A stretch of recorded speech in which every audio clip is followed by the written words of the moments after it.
Le message d'aujourd'hui parle de l'importance d'écouter la voix de Dieu. Il répondit, « Heureux plutôt ceux qui écoutent la parole de Dieu et qui la gardent. » Luc 11, 28. Imagine-toi dans un endroit où beaucoup de gens parlent en même temps. Tu essaies de prêter attention à quelqu'un, mais les voix se mélangent et il devient difficile de comprendre. La vie ressemble souvent à cette situation, avec de nombreuses distractions qui nous empêchent de nous concentrer sur ce qui est vraiment important, rendant difficile l'écoute de ce qui compte vraiment. Qu'est-ce qui distingue une voix des autres? La proximité que nous avons avec cette personne. Quand nous sommes proches de quelqu'un, nous pouvons l'entendre clairement, sans effort. Il en va de même pour notre relation avec Dieu. Plus nous sommes proches de lui, plus il est facile de reconnaître sa voix et de comprendre sa volonté. En revanche, si nous nous éloignons, il devient de plus en plus difficile de percevoir sa direction. Jésus a enseigné que ceux qui écoutent et mettent en pratique la parole de Dieu sont véritablement heureux. Mais pour écouter, il faut être attentif.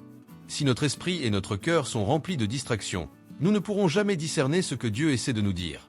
Nous devons choisir à quelle voix nous allons prêter attention. Réfléchis un instant. Quels sont les sons qui dominent ta vie? Les préoccupations du quotidien? La peur de l'avenir? L'opinion des autres? Ou la voix de Dieu, qui apporte la paix, la direction et un but? La vérité, c'est que tout ce qui nous éloigne de Dieu nous éloigne aussi d'une vie pleine et épanouie.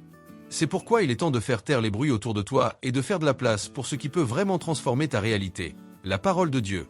Il te faudra peut-être renoncer à certaines choses pour te rapprocher de Dieu et ainsi construire une nouvelle réalité dans ta vie. Et en passant, n'oublie pas de partager ce message avec tes amis et ta famille. Que Dieu bénisse ta journée. Merci et à demain.